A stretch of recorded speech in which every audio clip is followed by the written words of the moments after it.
And here's Dr. Dag, and she's going to talk about her research. And this is all yours. All right. I suppose you're Helen, right? Yes, yes. Okay. Yeah, nice to meet you. Nice to meet you, everyone. So my name is Jaren. It's pronounced with a J. I'm an assistant professor at Indiana University Bloomington. And prior to that, I was at Harvard, a postdoc, specifically ITEMP fellow. ITEMP stands for Institute for Theoretical AMO Physics, Atomic, Molecular, and Optical Physics. So I'm a many-body physicist. And that basically, at this era at least, that puts me at the overlap of condensed matter physics, AMO physics, again, atomic, molecular, and optical physics, and quantum information theory. So the way that I kind of arranged this, so this is one of my the research talks, but I will be actually explaining things in more detail. So I was told that not everybody is physicist here. So please do let me like your questions. When you have any questions, you can just like ask me in case I am missing to explain something, on the slides. Okay. On the other hand, some of us love Rydberg atoms. Okay, yes, that's great. Yeah, I will be basically talking about Rydberg atom arrays today. So before getting in there, let me tell you a little bit about like what my research is about. So we, as I said, we do quantum many-body physics, and that basically comes with a couple of different directions. Today's talk is about, quantum simulation with Rydberg atom arrays that I will be telling you about. But on top of that, we have some other directions. For example, one main direction that we like to think about what is quantum chaos, and particularly quantum chaos in many-body systems.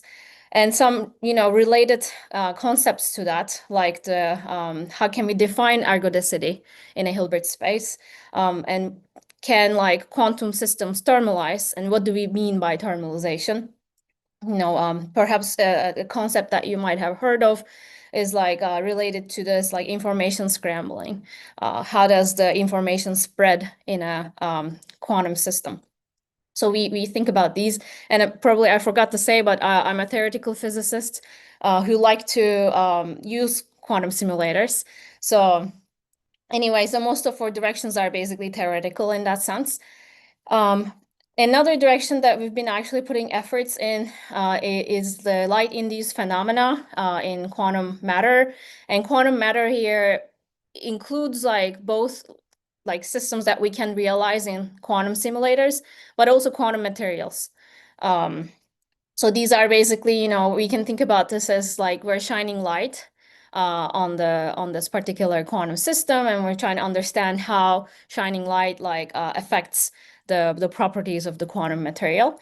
But also like very recently, we've been really thinking about putting materials or quantum systems in general in optical cavities, where you don't have to drive a system. Rather, you try to understand how quantized electromagnetic field around this quantum system can affect the properties, again, of this quantum material. And when I say the properties of the quantum material, what I have in mind is typically some electronic transport. So it's more like electronic degrees of freedom that I think there. Okay, another direction is actually more related to like these concepts that I told you about a second ago: quantum chaos, thermalization, ergodicity, but also how do we break ergodicity? So those can actually have potential implications for quantum information storage and etc. In the future.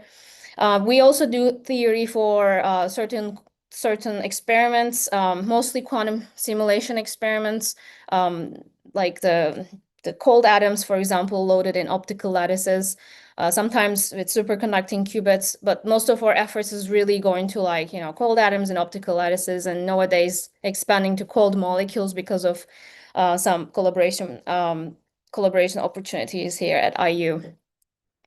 And of course, that brings me to Rydberg atom arrays. Okay. All right, so the outline of this talk is going to be like the two parts. First, I'm going to tell you about the first experiment that I did with the quantum simulation platform of QuEra Computing. They have now two different machines, one analog quantum simulator, another one is digital. I'll probably mention about these things, actually definitely the analog one I will be describing in a second, but sometimes I might also mention about the digital one. Anyway, so these machines are available for other physicists to use as well. And I got my hands on it when I was a postdoc at Harvard. The QuEra Computing is one of the commercially available Rydberg atom array companies. It's the founded, like led by basically Michelle Lukin at Harvard. Yeah. So the way that we use these actually kind of like cloud based. So we remotely operate these machines. So you know, I'm a theoretical physicist. I'm trained in theoretical physics. But then, like, you know, there is some sort of connection to what we do here because it's remotely operating. Normally what you're doing is you're actually writing a script. But of course, you need to be aware that this is not a numerical simulation. It's not some computational work. It's really actually you're operating a machine. So then, you know, you need to be aware of the imperfections, etc., in these experiments, and really kind of like start thinking like an experimentalist in that way. So in the first talk, actually, that the noise part of it is going to be important. I'm going to explain to you how when we wanted to do a particular experiment, a particular noise channel became very important in this Rydberg atom arrays, and how that actually led to new physics. Kind of like using this noise in the NISQ era machines, the near intermediate quantum devices. The how we can use that like as an advantage to us to learn more about these systems. And the second part of it, I'm gonna again, I'll be using the same machine, but this time we will be focusing on preparing many-body entangled quantum states. Okay. So the first part of the talk is a collaboration with these four individuals. Hanjan Ma, at the time he was in Susanne's group. Now he's my postdoc here at IU Bloomington. Also collaborated with Paul, Eugenio, Fang, who is now in QuEra, and Susanne Yelin from Harvard. All right. So as you can see, the first part is actually this the emergent disorder and subballistic dynamics in quantum simulations of the Ising model using these Rydberg atom arrays. And I'm going to explain to you what all these things mean. All right, so what is a Rydberg atom array? So first of all, you know, these are atoms, right? It's an array of atoms that can be in their ground state, or they can be in an excited state that we call Rydberg levels. So what makes us different from other excited states is that Rydberg atom arrays, Rydberg atoms like can be excited to very high energy levels. That's why, for example, you might hear that these atoms are also called giant atoms. One advantage about this is that like when you excite two atoms to their Rydberg levels, they can actually very strongly interact. And when you bring them together in an array, it can actually map to certain systems that we like to study in the statistical mechanics. And that's actually very attractive to me as a theoretical physicist. So what you see here is the Rydberg atom array. Let's say, like, you know, this is in Hamiltonian. Again, I don't know, like, you know, the levels here, but as physicists, we like to write down a Hamiltonian for our system that really just tells us about the conserved energies. There is a okay. So this is not for me, I guess. This message. So that basically tells us that, you know, energy is conserved in the system. And importantly, it tells us about, like, you know, how the energy is distributed in the system. this is an operator, okay? You're not seeing hats on them. If you have quantum mechanics background, you might expect that, but we kind of like very routinely remove those because we know that we're dealing with operators here. In any way, so let me just try to explain to you what physically these things mean. I will need some cursor here. Give me a second. A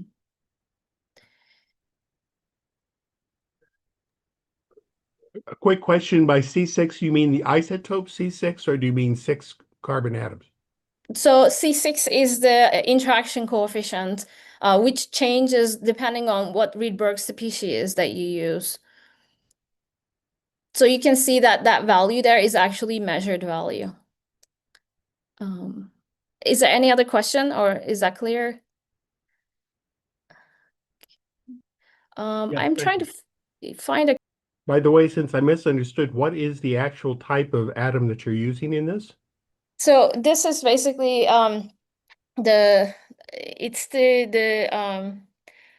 it's a rubidium atom. Sorry, yeah, it's a rubidium atom. It's just I cannot remember exactly the which principal number that they were exciting between ground and excited, but it's a rubidium atom. That's why I found the carbon very confusing, because I couldn't imagine a carbon Rydberg. Okay, thank you. There's nothing like the carbon here. Yeah, that's C6 is how it's defined. Yeah. My misunderstanding. Yeah, no worries. Okay, I cannot find a cursor, and I think I might really need a cursor. So I am trying to find a solution. Yeah, sorry. If I could ask, Yeah. I got distracted for just a second. Mhm. Have you actually run this on quantum hardware?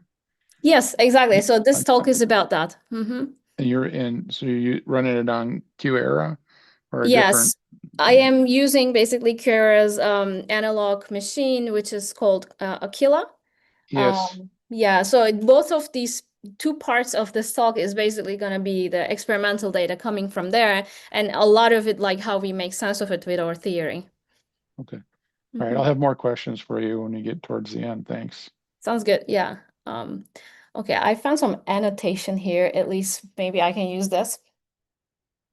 Okay, so let's look at these like the Rydberg atom array Hamiltonian here. So there are three terms that we see from here, starting from first these interactions that I mentioned. So this term here basically tells us about those interactions between the atoms.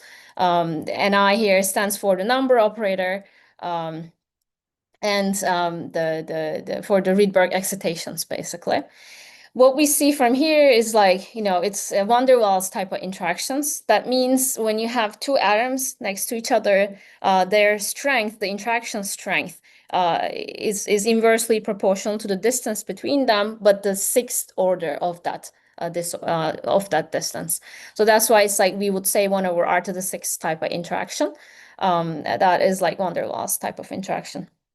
Okay, so that's really the main part of this platform. This is where we can generate quantum correlations. Okay, and then and also let me note that this is really set by the geometry of the system. So how you place your atoms, there is a great flexibility about generating in different types of lattices of atoms. And I'll show you in a second what kind of like lattices that we design. So once you place your atoms, the interaction profile is set basically by that geometry. But then there are, of course, like, lasers coming in. Lasers is how we read out the states, how we also manipulate these systems. So one of these lasers is used to excite the system from ground to excited. Okay, so this term basically stands for that tells us there's a particular laser which we can determine its strength, and it's time dependent as well. It's Rabi laser, particularly this is the Rabi frequency that we have, and it's a phase factor that we can control basically both amplitude and the phase. And what it tells us that we can excite from ground to excited, and the opposite process, the Hermitian conjugate here, that's what it tells. Finally, the last term here is the detuning term. That's there's yet another laser related to this too as well. And what it does is simply it counts the number of Rydberg excitations. Okay, again, some like number operator here. And this is again the controllable by us. We can set this what detuning that should be. So overall, when you look at this Hamiltonian, you can basically determine this interaction with the geometry. You can determine, the Rabi frequency and the detuning here. Any questions about this Hamiltonian, which is the native Hamiltonian of this machine?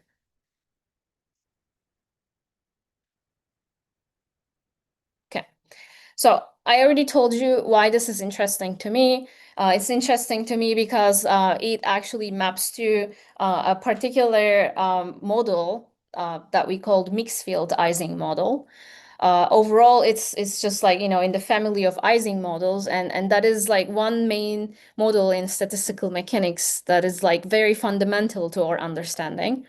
And it doesn't only appear in physics, and like, Ising models, the classical Ising models do appear actually in complex systems physics as well. But here, this is called the mixed field Ising model.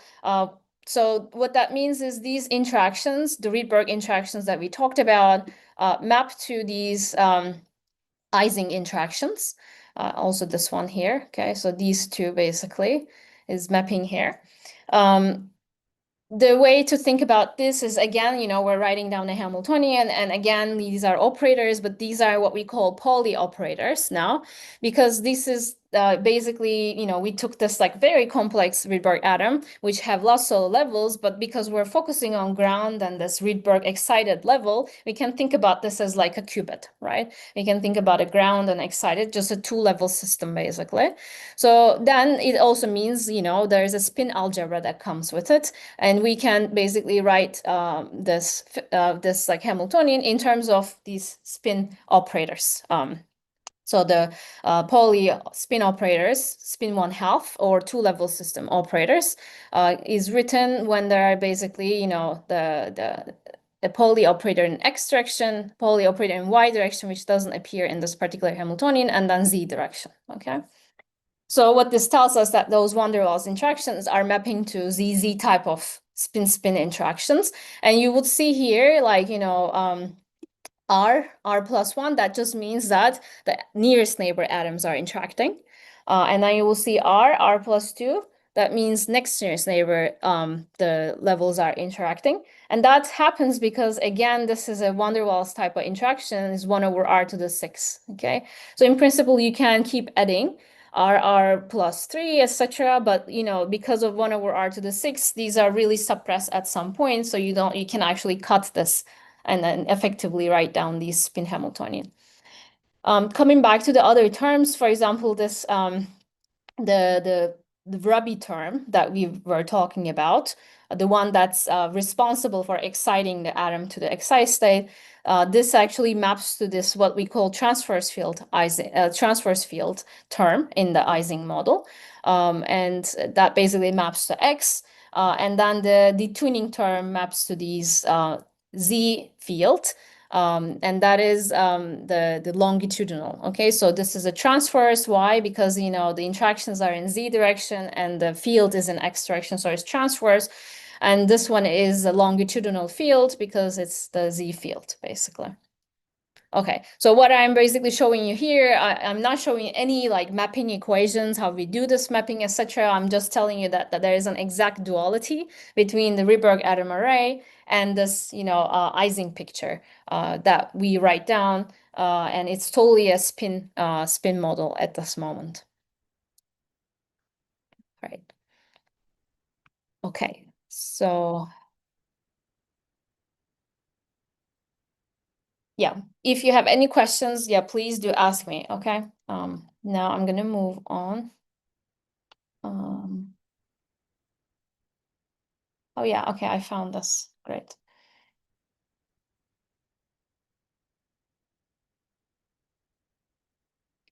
All right.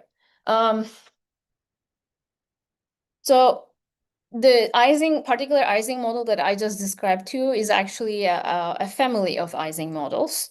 There is like a particular limit of these mixed field Ising model that I was talking about. And by the way, why is it mixed field? It's because, there's like these both longitudinal and the transverse fields that we have. So that's why we call it mixed field. However, we can actually simplify this.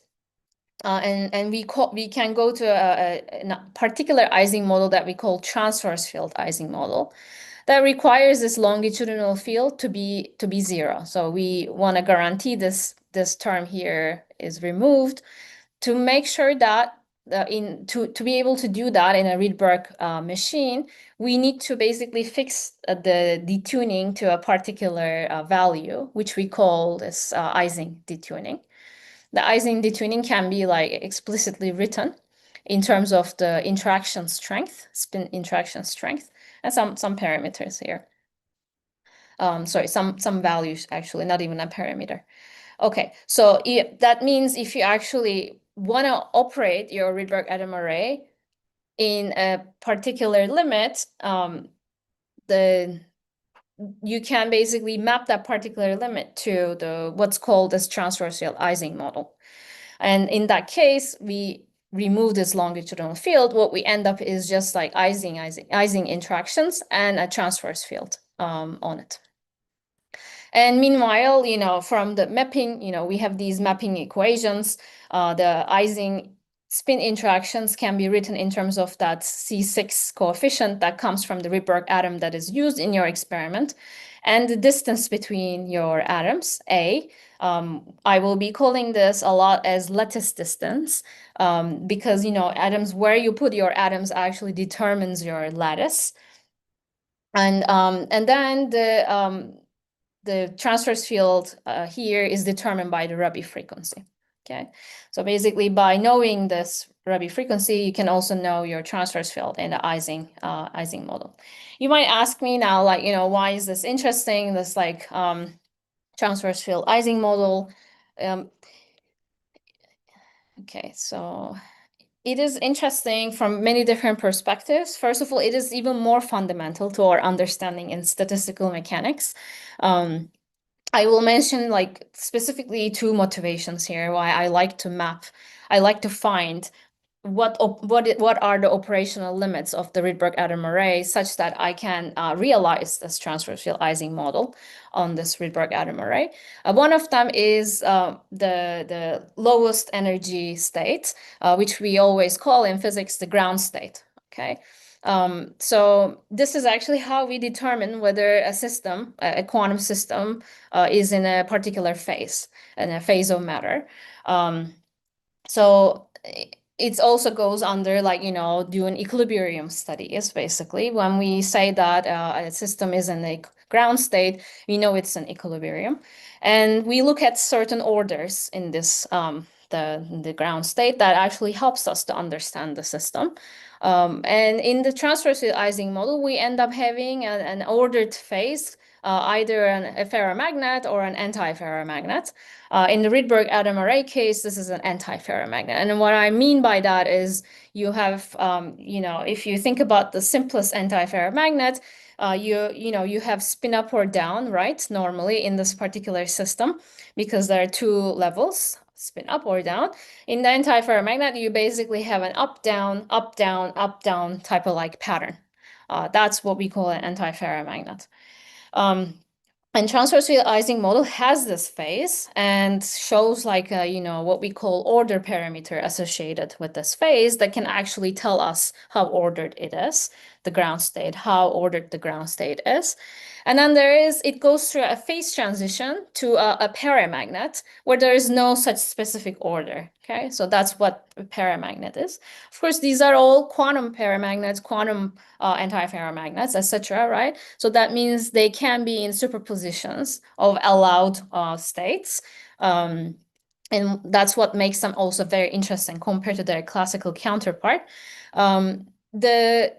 Another important thing here, this transition that we're talking about is not a classical transition. It's a quantum transition that separates 2 quantum phases from each other. It's an area of its own. It's like a large a big area of condensed matter, basically, to understand the quantum phase transitions in quantum systems, and particularly in quantum materials.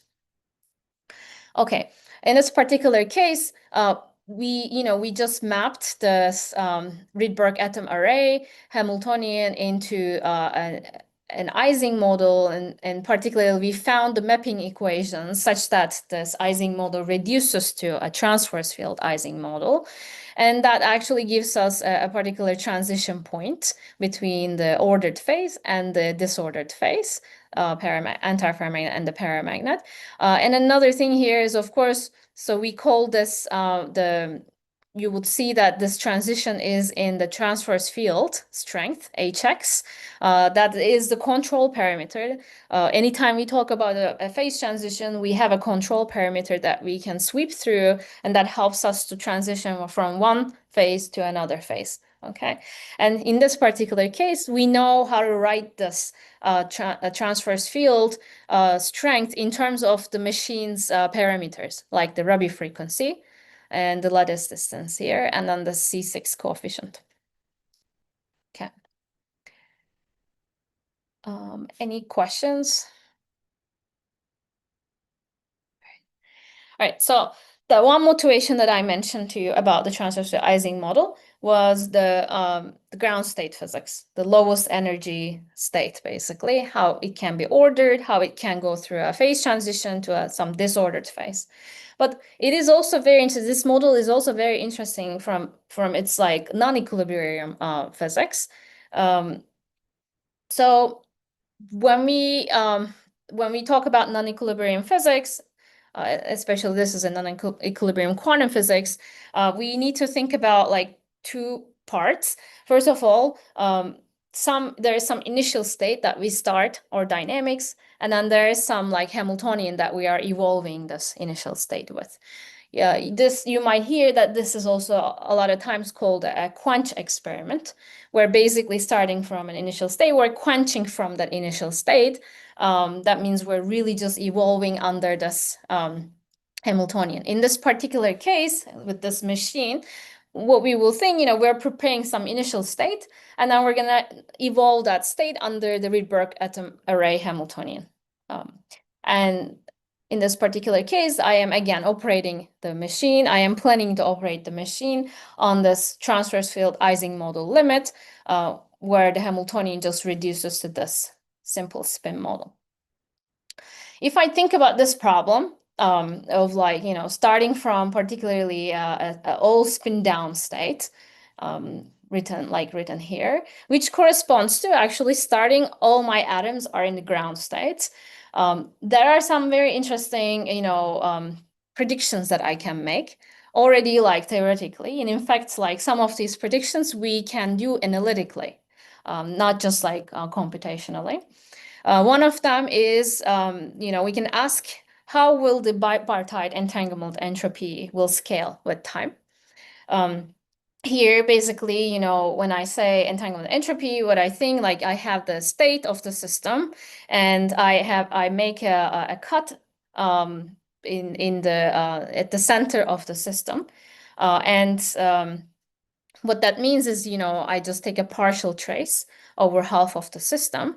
So I trace the half of the system, and because doing that, because the system is actually like has some quantum correlations, if I partial trace half of the system, I'm going to end up with some mixed density state for the rest of my system. That's what this rho, that's what this rho L/2 stands for.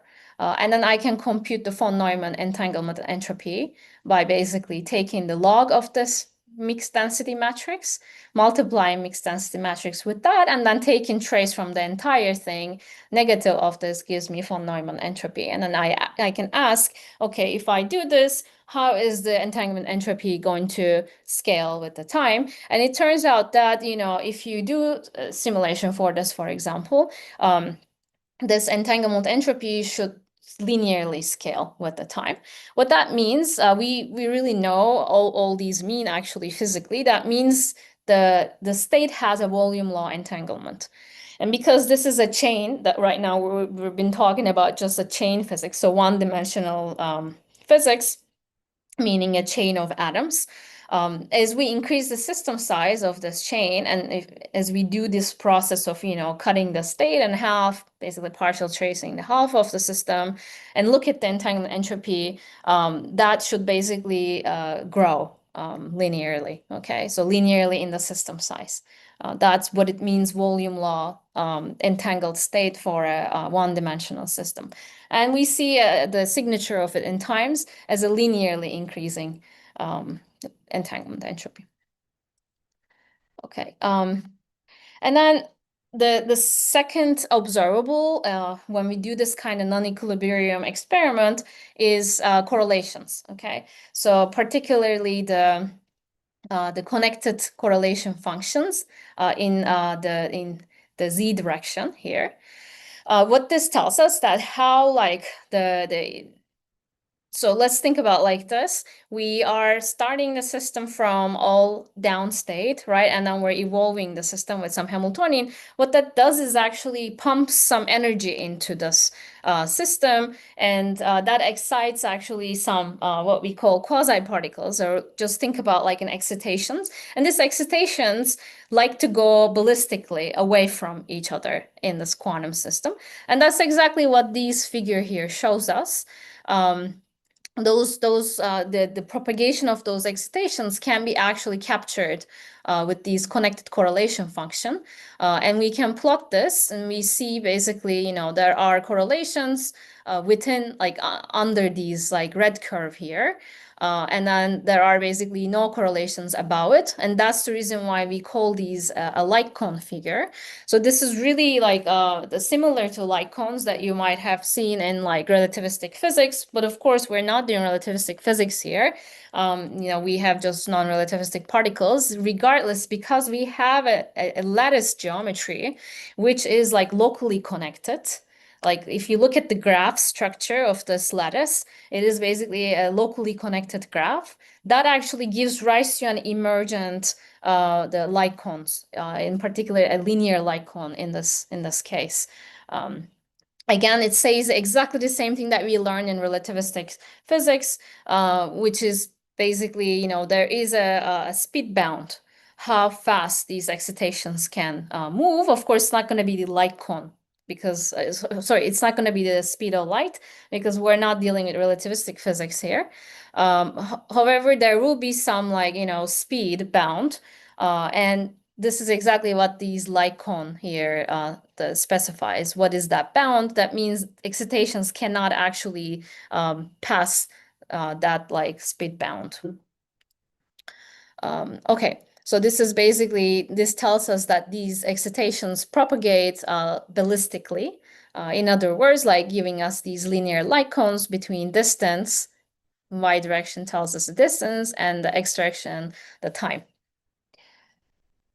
There are some messages I'm seeing. Should I actually monitor these messages? Well, those messages are just comments. Okay. Okay. So I won't be monitoring. Then you can maybe let me know if there's a clarification, question, etc. Sure. Do anyone have a question in the middle of the talk? So since no question. Okay. I will make the comment that I find the invocation of the light cone interesting, because I think that's a fascinating aspect of quantum entanglement that often gets overlooked. You cannot spread entanglement faster than the speed of light, and yet people often forget that. They focus on the unusual effects that Einstein worried about, but those only emerge after the propagation at the speed of light. So I find it interesting that you invoke that. That is right. Actually, these light cones, we call these light cones, right? Even though this is not relativistic physics, these have basically implications for how fast you can transfer entanglement from one side of your chain to the other side of your chain. So it's actually active direction of research in many body physics. Yes, and security people are very aware of that, because you cannot propagate the security properties faster. And yet I've seen many casual examples where people seem to forget that there are two separate issues there. How fast you spread the entanglement, and then you invoke the entanglement. Not the same thing. Not the same thing. Oh, That's right.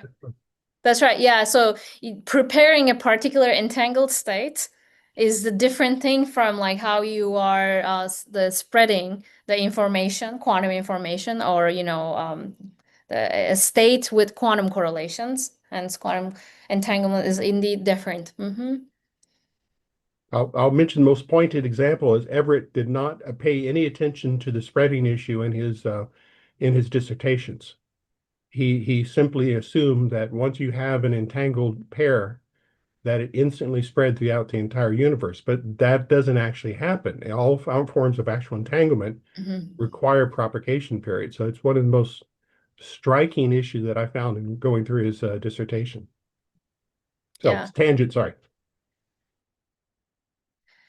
Okay. Any other questions or comments? I got a good comment from William, Professor Dag. You are doing a super job. Thanks. Sorry, are you reading the comment? Yes, I got a good comment from William. Yeah. Okay.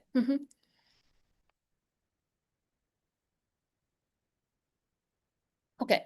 I guess I'll continue. All right. The last observable that I'm going to tell you about in this non-equilibrium setup is how magnetization scales in time, how it changes in time. So magnetization is simply this equation here. Okay, so what it does is like, it takes the expectation value of the z spin operator with respect to the state. So that's really means that you're measuring whether you have spin up or down. And of course, always keep in mind we're talking about quantum states, right? So it might well be like a superposition of up and down too. So this magnetization basically counts, like, looks at the order in that sense of the spins. Okay, so if we start from all spin down state, you can see that this magnetization is going to be the most negative possible. Okay, so because all spins are pointing downwards, all of them are taking basically the negative that it can be. And then we start from basically from -1 magnetization. And we see that under these kind of dynamics, we expect the magnetization to exponentially decay to 0, in fact. This can be seen as basically this dynamical procedure, a protocol, kind of like, erases the initial state information. In a way, erases like the memory of the initial state. Okay. This is, by the way, let me note, this is consistent with what we are seeing in the entanglement entropy. So basically what it's telling us, this kind of dynamics is taking a very simple state, like all spins are down or all atoms are in the ground state, a product state, in fact, right? Not an entangled state, and makes it entangled, but not just makes it entangled, but makes it like the maximally possible entangled, a volume law state. And in accordance with this, we're also losing any order that we had initially. Okay. All right, so those were basically our theoretical expectations, predictions based on analytical and numerical calculations. And now, like, we are asking, can we basically see this physics? Can we, first of all, realize this on this Rydberg atom array, and then do the theoretical predictions that get confirmed, basically, on this machine. For this, we make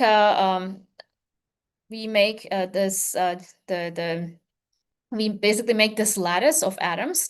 You can imagine all these as atoms. So it is what we call a periodic chain here, because it closes on itself, right? But it's still a chain. It's still a one-dimensional system.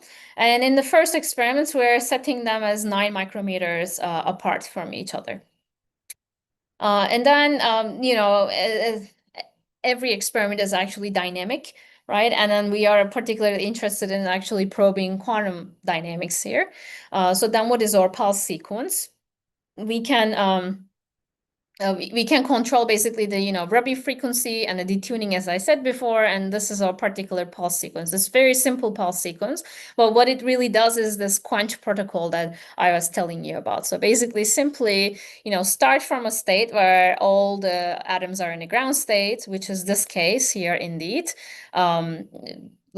Which is the case like when you specify the detuning and the Rabi frequency with these values, and then suddenly go to a Hamiltonian that has that we park to this transverse field Ising model limit in the Rydberg atom array, and that's how we're going to evolve. So evolving is this you're keeping those parameters exactly the same, and this is just a free evolution basically of your Rydberg atom array.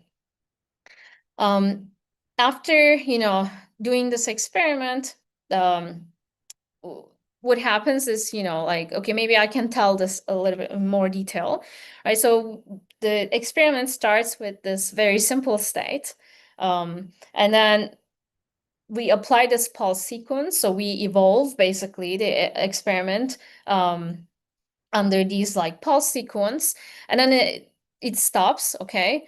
And at that moment, we make a measurement, and the measurement itself is literally collapsing the whatever quantum state to its the classical bits. So in the end, what we get is some what we call bit strings or snapshots. So these are literally strings of bits, either 0 or 1. Okay.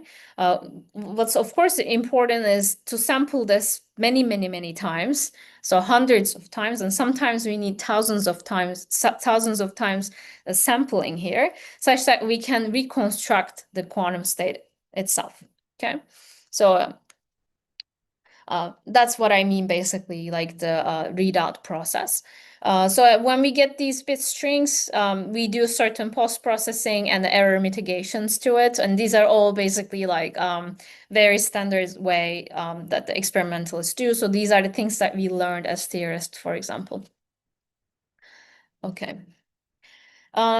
So here's the first experimental data. I had just shown you about how we expect theoretically the ballistic spread of excitations once we do these kind of protocol, and we do exactly the same thing on the machine, yet what we find is not a ballistic spread. We find actually a sub-ballistic spread, and what that means is, when you write down the relation between the distance and the time, it doesn't come out as linear in time. Instead, here we find an exponent of 2/3, okay, somewhere around 2/3. So from get-go, basically, our predictions are out of the window. So we're missing something. We're basically missing an important piece of physics here in our theory. And what is that? Basically, that is the question that we're asking first. So, of course, the first thing that you would think, our theory was ideal, right? So we weren't thinking anything else. It was just basic Ising physics. But of course, this is an experiment. This is like a real machine. There are imperfections in it. So first we introduced the laser noise to our simulations to see whether we're going to be able to explain the sub-ballistic spread of information. And it doesn't explain it. Okay, so this is the right-hand side here is our the theory result. What it does is really just renormalizes the linear light cone. Still, it's a linear light cone. It's just the speed changed.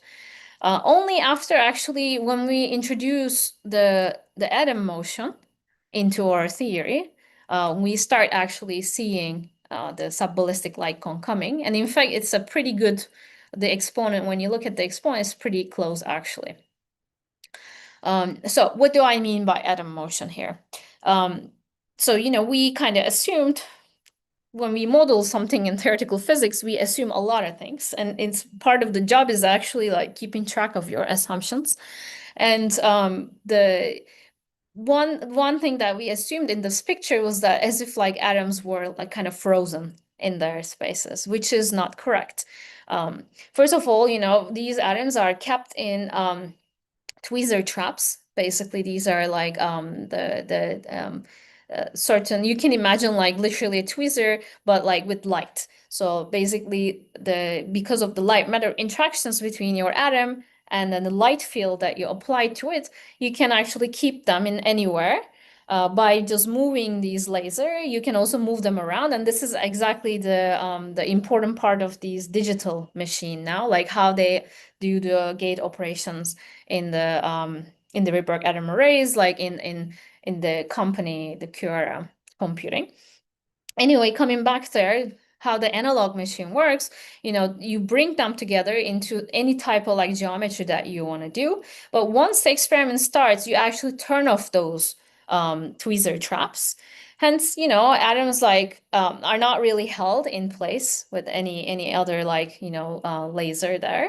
And keep in mind,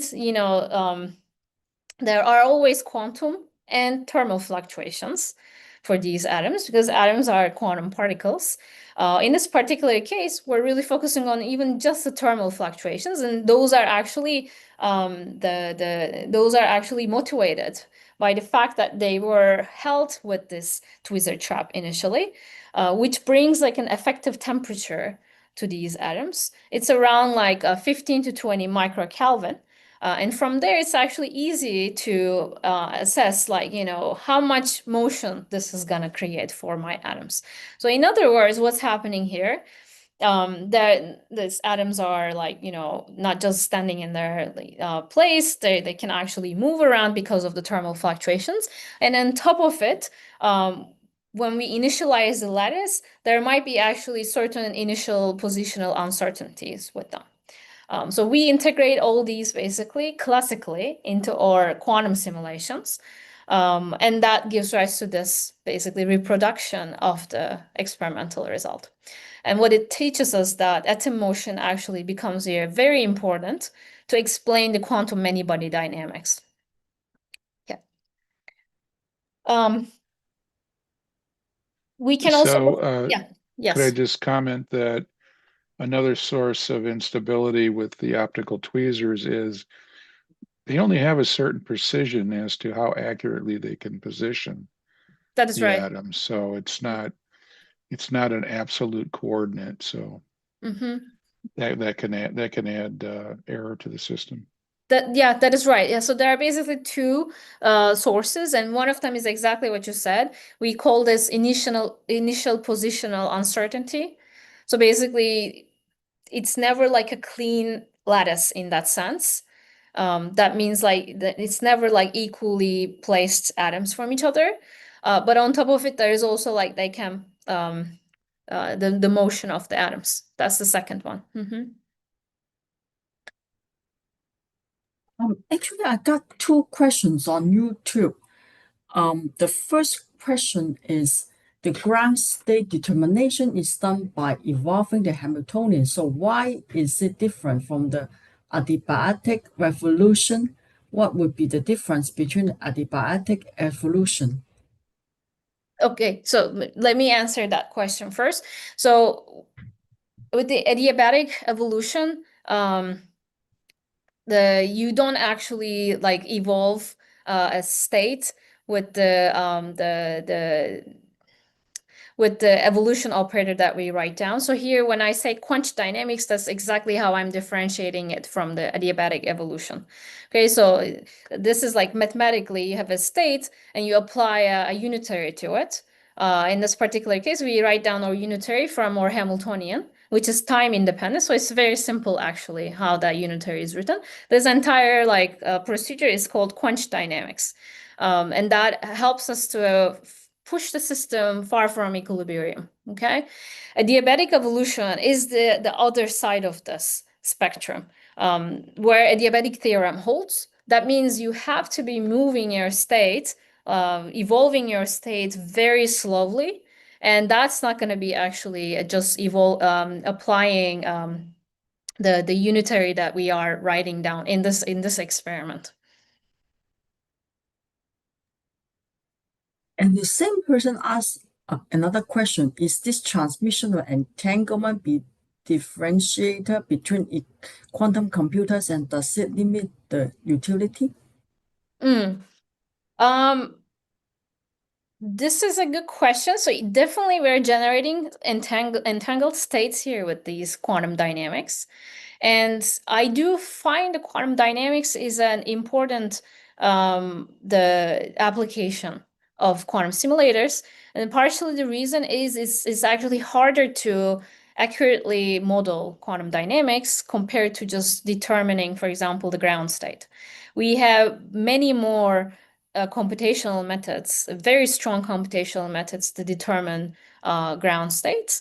But when it comes to quantum dynamics, because how like entanglement also builds up in dynamics, it can become really hard in certain parameter regimes to accurately determine large enough system sizes in particular, you know. So this is, I think, is a part of a niche that quantum simulators can be actually very useful. A theorist can use, for example, whatever is coming out from a quantum simulator on the same footing with whatever, like, you know, advanced numerical technique that we apply. And I didn't mention this, but for those who know about it, we do a lot of tensor network modeling that helps us to go over this exponential scaling barrier that we are often like we're always bound basically in quantum many-body physics, right? Because you if you wanted to exactly model this system, you can really state of the art, you can really just be around 20 spins or so. And that might not be, I mean, that might be really just a crossover to many-body physics. So if you want to go to larger system sizes, then you have to go to other methods, not exact methods, but you know, methods that give us like very accurate results, like tensor networks, or like in the condensed matter, people also use quantum Monte Carlo techniques. But yeah, quantum simulation, I think like how platforms are scaling now, they're trying to increase the number of atoms, right? And at the same time, you know, you can do dynamics with them and true quantum dynamics. So you can actually compare, I think, results coming from these two methods and be more basically informed this way. Mm-hmm. And I kind of a new question from Robert. Could this kind of method be used to actually detect the minuteness of atomic motion, for example, 0 point motion linearly and or convincibly rotationally? So I am. Let me maybe explain that a little bit. Sounds a little strange. Around, I don't know, 35, 40 years ago, I won't go into the whole story, but came up with an idea which I called at that time for my thesis CZPM, coherent zero-point motion. And the idea was that there could be coherence in something like a superfluid or even a superconductor in the motions of those constituents, even though in principle, something which is zero-point motion is, of course, incoherent, essentially stochastic or random. And I was trying to do a literature search to try to see if there was any evidence for that. And I looked into things like Mersbauer effects and solids and stuff like that, and I couldn't actually find any particular evidence for that. I'm wondering, I got in late on your excellent lecture, so I don't know the beginning of this, but it sounded to me like there is perhaps this method that you're discussing here with the atom motion slide could be used almost in its reverse as a kind of like a diagnostic, perhaps, of such extremely minute atomic motion. So I'm just wondering if that has any conceivable possibility, or if given any thought to that sort of a thing. Okay, so the way that I am understanding the question is perhaps one part of it is whether we can sort of benchmark, I suppose, some other experiments where there are like there is atom motion taking important place, let's say in the results of the experiment, whether we can use this kind of methods there. Did I Yes, summarize the kind of an question? inversion, I would say. Yeah, like an inversion. If you, and again, I don't know. I unfortunately missed the beginning of your lecture, but the idea basically from the slide would be perhaps you're doing a simulation of potential for what an experiment should look like, and if you instead ran an experiment and got certain signatures, like maybe on the left side, then from your simulation, perhaps you could derive what the level of atomic motion might have been, and that had to be put into the system or Mm-hmm. assumed in the system in order to get those results. That is And if right. you're doing an extremely minute level, perhaps that actually might be a signature of such motions. Mm-hmm. Yes, yes. I mean, this is exactly what we're doing. In fact, let me note that, like, there is a white paper for this machine where they actually they did their own experiments and reported a particular atom, let's say, okay, not atom motion, but like this noise. Let's say, like, reported a characterization of this noise related to atom motion. We actually, in a way, with our experiments, since we're modeling it, we do our own characterization in a way. So in that sense, yes, we are benchmarking their machine, and we didn't find exactly the value that they reported. So our value was slightly different from that, within still, like, the error bars. But yes, indeed, coming back to the main question, it can be, yes, with this kind of theory experiment comparison, when you are able to capture the main physics in your theory, can be used to basically say, okay, yeah, there is like a significant atom motion here. That again, really depends on how strong that atom motion is, right? So if these are, again, as I said, the temperature is at 1520 microkelvin, but if you were running an experiment, you're an experimentalist, let's say, and you cool down this better, right? So let's say you develop like a better cooling scheme of your atoms, then those thermal fluctuations are going to be smaller, and then these effects are going to be smaller as well, right? Yes, the systems I was thinking of definitely would be at the ultra cold level. That's okay. I think That I is, can sort of yes, comprehend that. All right. yes. All right. Yeah. That's good. That's good to know. Thank you.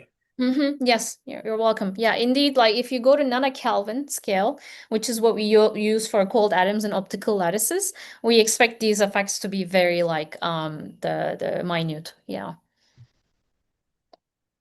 Okay. Thank you. Mhm. Very good. Okay. Any other questions?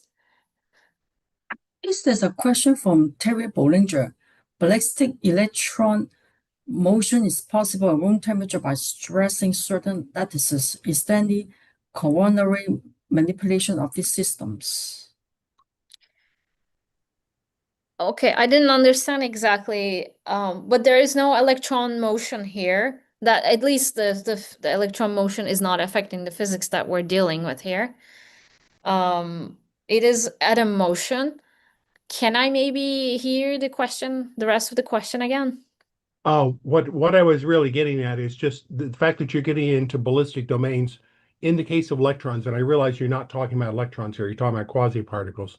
But whether I was surprised when I first found out that manipulations of the crystal lattice could make an extraordinary difference on how ballistic an electron could behave in its conduction. I was just wondering if there are any similar parameters in this system where changing it can significantly increase the ballistic behavior versus sub-ballistic behavior. Does that make any sense? Yeah, that makes more sense. Yes. I'm actually gonna now come to a point where how we took this underlying reason, which is the atom motion, and the model it in a more high level, let's say, which can connect to better to other systems like electronic systems. Basically, like actually, let me yeah, it's gonna take me 2 other slides to come there, but let me very quickly say, in the end, if you want to think about this just from the theory perspective, right, what kind of term do you want to add to your transverse field Ising model such that you can capture this physics? That term turns out to be a disordered term. So that means basically like if you didn't model the lattice clean, in other words, not equally spaced atoms, but rather if you actually introduce some random parameter that puts them in, let's say, like a very minutely amorphous structure, okay? Like place the atoms from each other randomly, that can actually introduce what we call in condensed matter physics a disorder to the Hamiltonian. And that can also capture this physics. So in the high level, the way that I'm seeing this, the underlying atom motion is actually giving rise to a disordered spin model. And that connects immediately to the physics of localization in condensed matter, and that how we can connect to this basically models that have like electrons, but going through, let's say, like a disordered material landscape, which can also give rise to physics like, for example, Anderson localization. That's intriguing. That's very much where I was in. Yes, you're heading direction where I was interested. That's fascinating. Great. Yeah, Actually, so we're didn't know. coming Yes, there. yes. In 3 slides, we'll be there. Cool, Yeah. cool. Should I move on? Any other questions? I see a comment on YouTube. The person say if tensor networks can do about similar things as Rydberg atom quantum computer, then where do quantum computers really be useful? Will it be long distance interaction or entanglement? Yes. So yeah, good question. There are certain regimes, parameter sets that tensor networks does better compared to like what we were able to do experimentally on this machine. At least at the time that we were doing these experiments. Keep in mind that they're just making it better and better, right? So they're like increasing the number of atoms that you can put in, or more importantly than that, actually, you want to be able to scale up, but also like keep the coherence as well. So when we talk about like the coherence times, we always talk about the single atoms, but those coherence times are actually affected by like when you bring many atoms together, make them interact. When you make a real many-body system, an interacting many-body system, those are affecting the decoherences too. So there is a difference between single particle and many particle decoherences here. So keeping all those together, right? So when you scale up, you have to also try to keep the coherence long enough, such that it gives us a meaningful results in long times possible. However, I'm going to note that, yes, tensor networks are better perhaps still in those regimes. There are certain regimes where you do quantum dynamics and tensor networks are scaling really badly. That's particularly the case when you're trying to quench across a phase transition, or when you're quenching to a phase transition, where like the entanglement buildup is like very fast, and you cannot reliably actually go to very large times. In those kind of situations, I do find our quantum simulation results as basically as reliable as what we will be finding from tensor networks in computationally. So in those kind of regimes, I will actually look at both things, and I will expect both things to compare, like, match with each other to actually trust our modeling. That's one thing. Also, let me note that like when the underlying hardware is slightly different from here. We have other hardware out there like ion traps, or I guess that's the best, one of the best hardware when you want to talk about long-range interacting systems. That means, for example, that 1 over r to the 6 that we're talking about for van der Waals interactions, like, even longer range than that. For example, 1 over r to the cube dipolar interactions, or like Coulomb interaction, 1 over r to the 2. And with ion traps, you can do this. You can basically play with that interaction range a lot. Those are also pretty hard, actually, with tensor, like the typical tensor networks that we work with. We work with matrix product states and operators. So, you have to always like improve your tensor network schemes in order to get like more reliable results in longer times. So that's also another, I think, another set of Hamiltonians that the quantum simulators are useful at this moment, at least.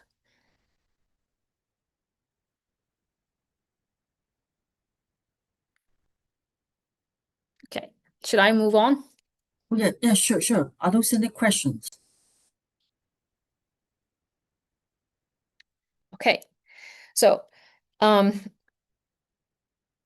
does this atom motion affect the underlying the entanglement of this state?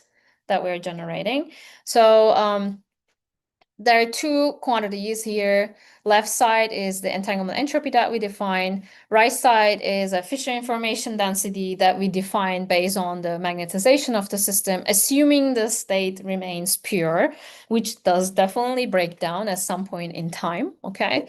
But I will just go with this assumption because this is how we can measure Fisher information density from our data. First, focusing on the just entanglement entropy and just simulated entanglement entropy. What we see when there is this atom motion, basically the volume law behavior turns into a subvolume law behavior. So that's what you're seeing here with these with the shaded area showing you the simulations with the atom motion. And then of course, there's no experiment here because we cannot, in order to measure entanglement entropy, you need to come up with some other protocols. So we don't have that. But anyway, so from simulations, we expect the state with the atom motion to be actually a subvolume law entangled. In other words, the entanglement entropy increases logarithmically in time instead of linearly. So that is less entanglement, basically. Okay. If we look at the Fisher information density, similarly, we also see a logarithmic increase in the in time here. If this was an ideal system, right? So this is basically this dashed line. If there was no atom motion, the Fisher information density should actually increase much. So basically, the atom motion is causing the entanglement to be less. Okay, and the third observable that we were talking about, which is what happens to the magnetization in time.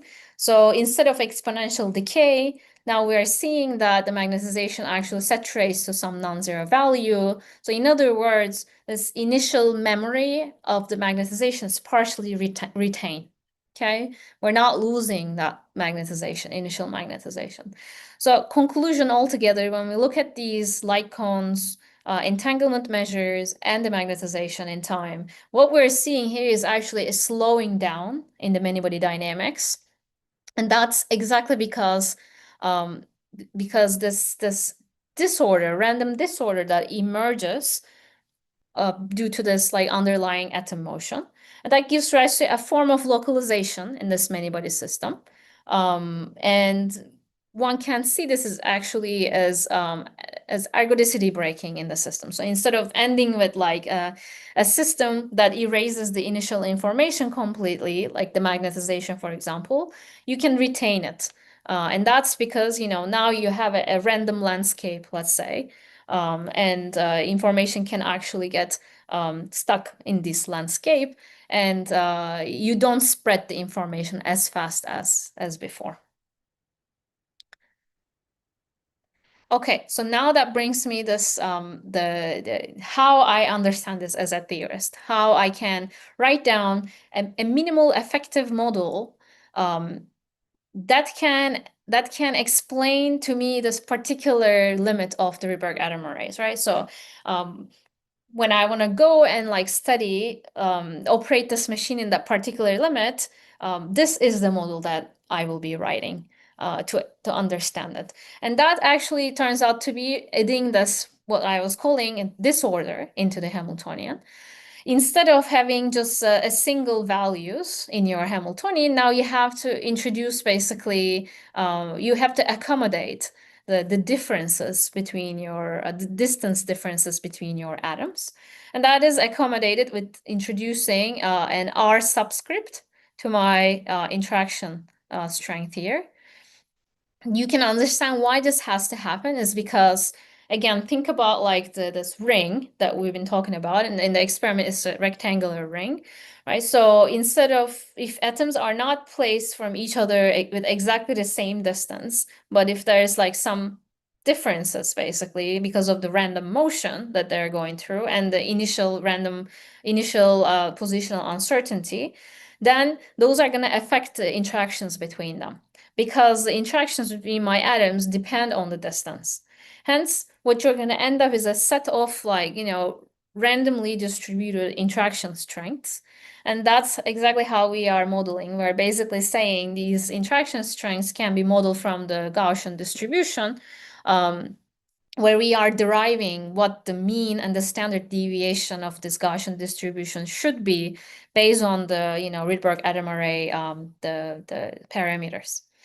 Let me note that this physics also creates a disorder in the longitudinal fields.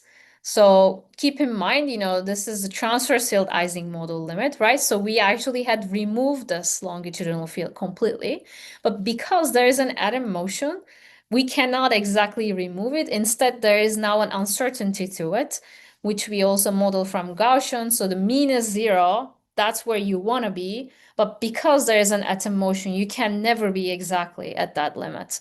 So you have to take into account this uncertainty, which brings like, some longitudinal field to your effective Hamiltonian. So all in all, what it's telling us with these machines, we cannot realize transverse field Ising model, the clean transverse field Ising model. We have to account basically for these disorder that affects the longitudinal field and also affects the interaction. Only if we use this kind of model, we can understand the experimental results coming in. Okay. These plots basically showing how this effective model produces basically qualitatively the same results with our tensor network simulations, where we are simulating the Rydberg atom native Hamiltonian together with the atom motion included in there. So basically, this is a good model, less computationally expensive, and in fact, from now on, like after we developed this in the last few years, as we're doing more work, we're actually using really just our effective spin model to understand the experimental results. Okay, any questions maybe here? Let me ask again. All right. This is really the main story here. What I will very quickly say that after that, we also did a bunch of like experiments where we changed the lattice constant in our geometry, and we saw basically how like the dynamics changes when we sweep through these different lattice constants. For example, for 7 micrometer distance between atoms, we're seeing this like the logarithmic increase in the Fisher information density, and similarly we expect, for example, entanglement entropy to be logarithmically increasing too. Whereas like the Fisher information kind of like very suddenly increases and remains the same in the 8 micrometers distance. Correspondingly, the magnetization in the smaller distance case is going to be retained in the longer times, whereas we will be losing this magnetization completely. The magnetization becomes 0 very fast, very quickly. So basically, this suggests that there is some sort of perhaps a crossover between a thermal and localized physics here when we change the distance. Okay. Another thing that we did, like, when we introduced the atom motion, actually, let me go back here, yeah. When we introduced the atom motion, which is this like shaded area, is the simulations, and then the markers are the experiment. We can mostly explain the results, but you can see there's still some difference here. Probably this would be okay for an experimentalist, but as a theorist, I was kind of thinking perhaps I am still losing some piece of physics here in my understanding. And then, the most likely culprit is the decoherence. That's exactly what we added. We modeled the decoherence with a classical Markov noise, which is really just like assuming the important the jump operators here, the important decoherence that happens from the z direction. We basically added a randomly fluctuating strength, and with all the data that we have, we just need to like fit one parameter that can then explain like completely fall on our like experimental results. So that also like kind of reassures us that this is probably a good way of a good way of like modeling the decoherence here. So you can see the red shades here now is with the decoherence, and the brown ones are without the decoherence. And these points are the points where like we were seeing the most discrepancy anyway, even after we added atom motion. So basically, there is a certain region where we expect to see some sort of crossover physics between like the between a thermal and a localized physics, where the decoherence becomes much more important, and you also have to include that into your modeling. All right, given all these things, we can, for example, say, how does the disorder strength in my Hamiltonian, the disorder that comes from the atom motion, the disorder strength should change with the lattice distance. And we find basically for this disorder to be more important in smaller lattice distances, like 6 micrometer here you see, and then it basically gradually decreases. I'm just looking at the red curve here. Okay, so that actually finishes the first part. Is there any other question? I had really good questions already, but I'm happy to take more. Sure. There's a question from Prajata. Since entanglement entropy increases so rapidly in algorithmic time, causing classical tensor approximation to break down, what are the most promising hardware level error mitigation strategy in Rydberg's arrays to sustain this high entanglement simulation before noise takes over? Okay, what I'm understanding from that question is the entanglement. That is true. The basically in the tensor networks, what we say in the tensor network jargon, you have to introduce more bond dimension to your matrix product states and operators, and that's the first thing that you would do. You would just like crank up the bond dimension of your tensor networks and try to capture basically the entanglement build up in time as much as possible. But of course, up until some time, probably you're capturing it. And that just means that you cannot reliably trust the in longer times data. What other things that you can do? I suppose like, one can try different tensor network ansatz. Whether like, it might capture that entanglement growth in a more efficient way. But of course, that is in itself another like research question, and there might also not be actually a better ansatz. So, this is exactly the case that I am talking about, like, our computational methods are limited, basically.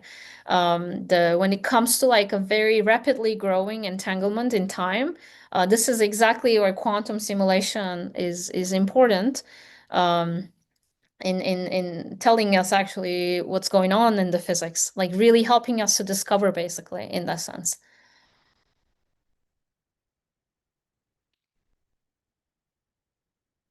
Any other questions? So far I don't see any questions. Okay. All right. So One more question from Jordan. What are the current challenges in experimentation? Straight electric fields, their long-term stability, instrument sensitivity costs?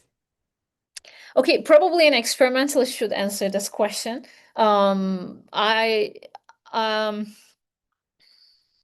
What I can just say that what I know basically from my experimentalist colleagues and what I learn when I try to operate these machines, there is always that laser noise there, right? So for example, we have to do our own calibration before taking like experimental data. So dealing with that laser noise. And then again, like as I said, you can see the effect of atom motion already here in the many-body dynamics. So that's another noise channel that we're showing is important. And of course, decoherence, right? So we are again seeing the effect of the decoherence here. So, if you were just experimenting with a single atom, your coherence times will be much longer. but you want to realize interesting quantum systems like interacting many-body systems, and that is also affecting your, the whatever physics going on there. And especially like there seems to be enough like evidence, not just from our work, but actually mainly from some other works who are studying what's happening to decoherence when your many-body system is going through a phase transition. We are seeing the decoherence to be enhanced. So in those areas, so there's some like, interesting quantum correlation physics actually that is going on and affecting like the many-body decoherence of the states. So these are all things that we're still trying to figure out, like as a community, right? And yeah, so basically, the increasing the coherence times is also again another thing. But these are, I think, very standard things. For more specific questions, I would say an experimentalist should answer. Yeah.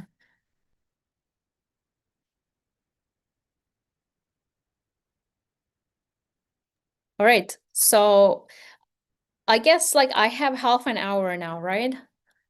Oh, you can stay as long as you can. Okay, then let me try to finish.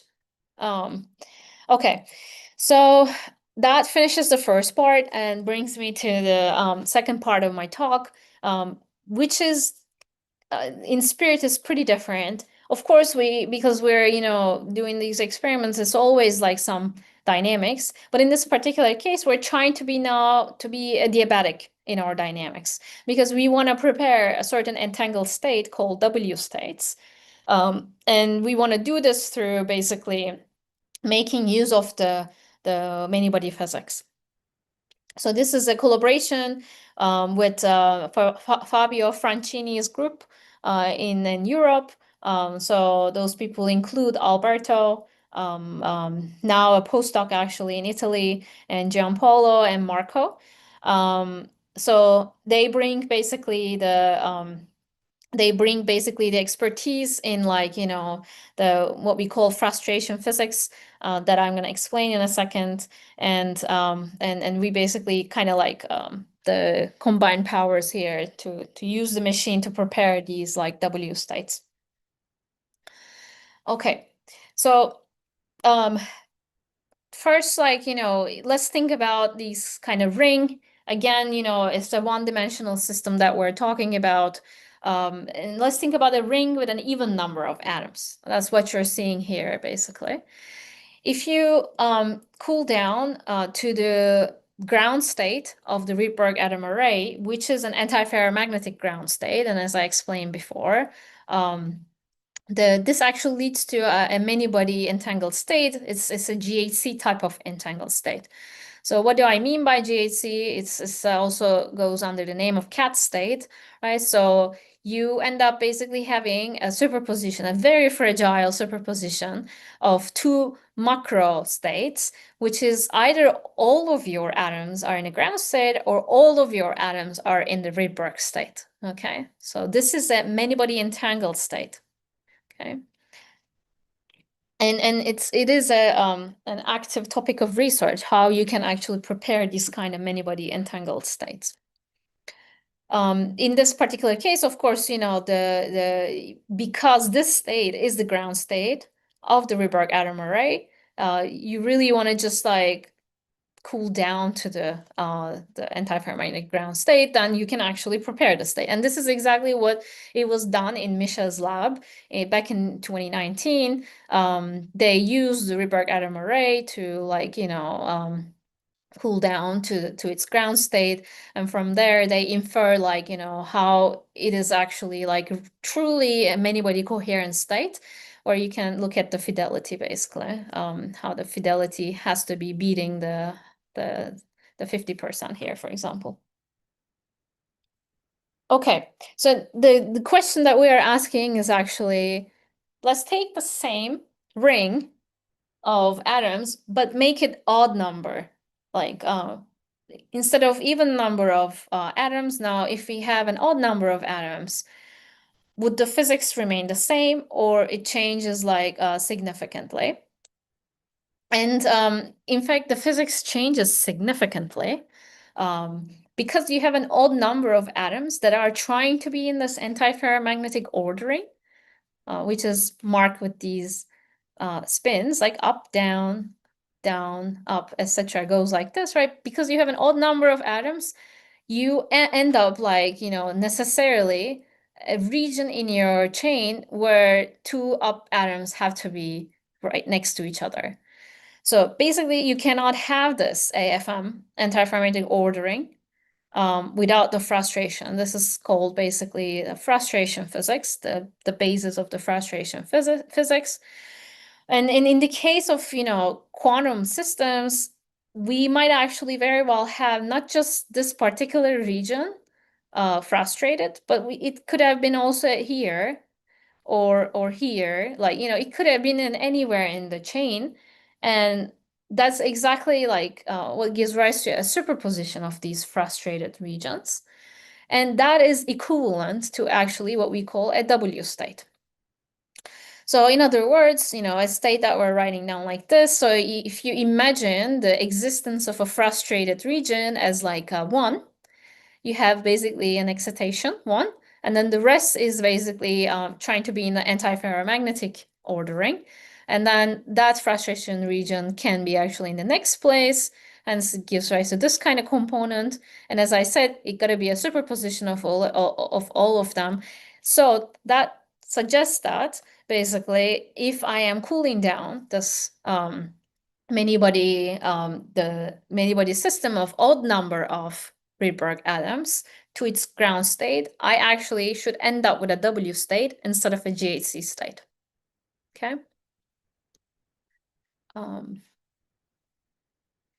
And this is exactly what we wanted to realize. It's a very simple setup actually.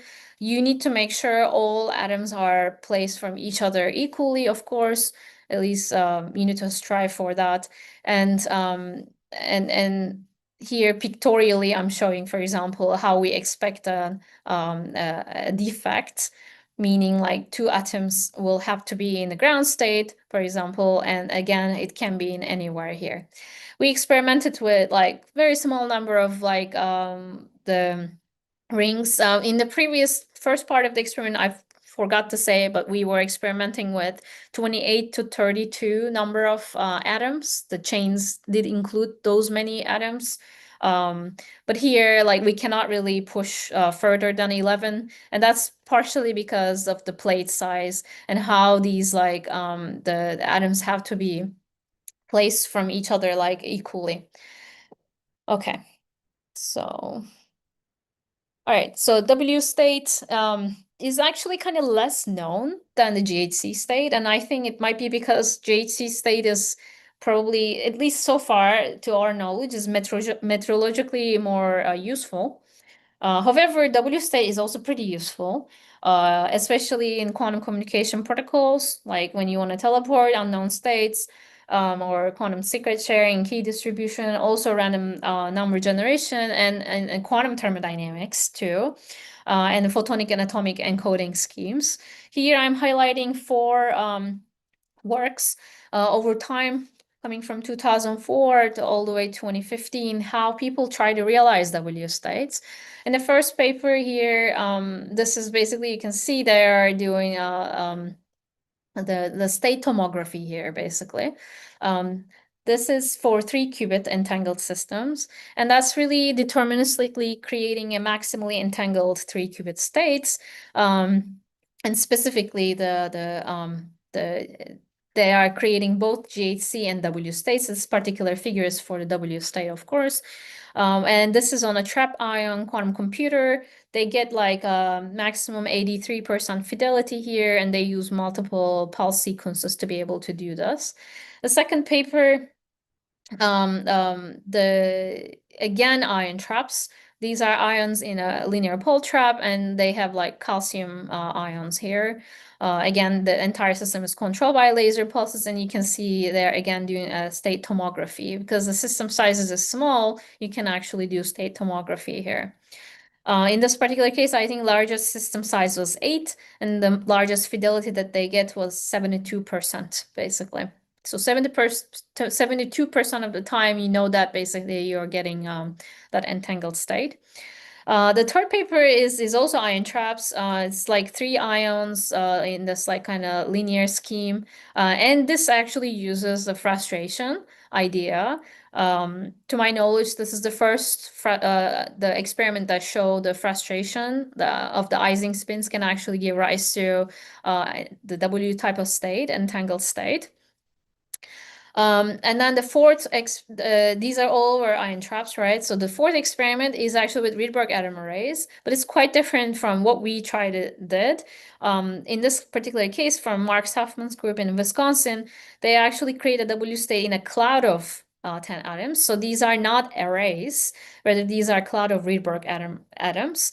And because of that, like it's also not a deterministic state preparation, rather probabilistic.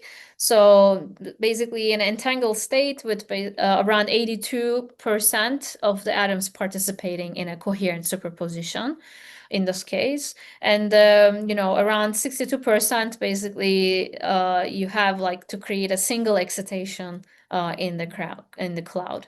So that just really means that, you know, you're not deterministically preparing a W state because it's not an array. So what we're doing basically, you know, we are trying to create this deterministic state preparation by using the Rydberg atom arrays instead. So in this particular case, our pulse sequence is such a pulse sequence that it's a very standard pulse sequence to basically do a diabetic time evolution. There was one question initially during the talk. You know, they were asking the difference. So the difference is basically how you design the pulse sequence to assure that you are as slow as possible, such that you are approaching to the ground state, instead of doing some, you know, a far from equilibrium experiment.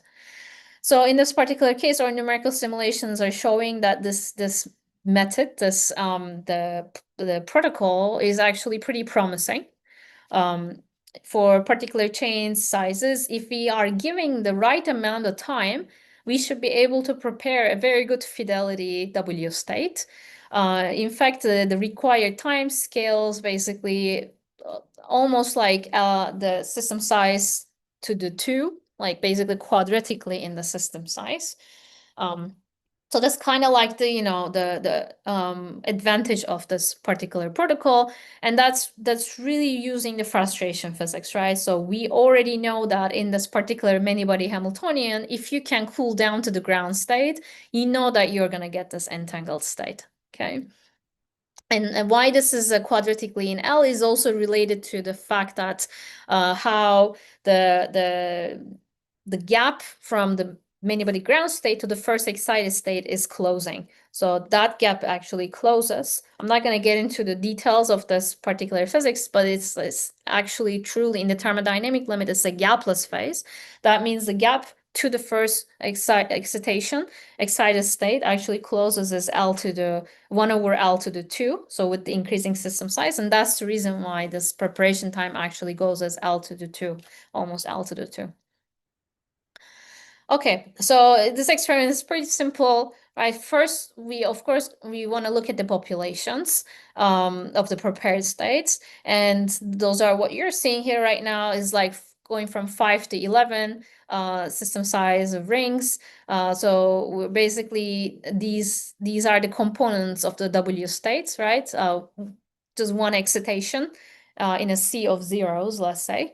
And then each of them basically shows almost equal populations. It will never be exactly equal. And that is really, again, you know, there are basically laser noises that are spatially like spatially varying.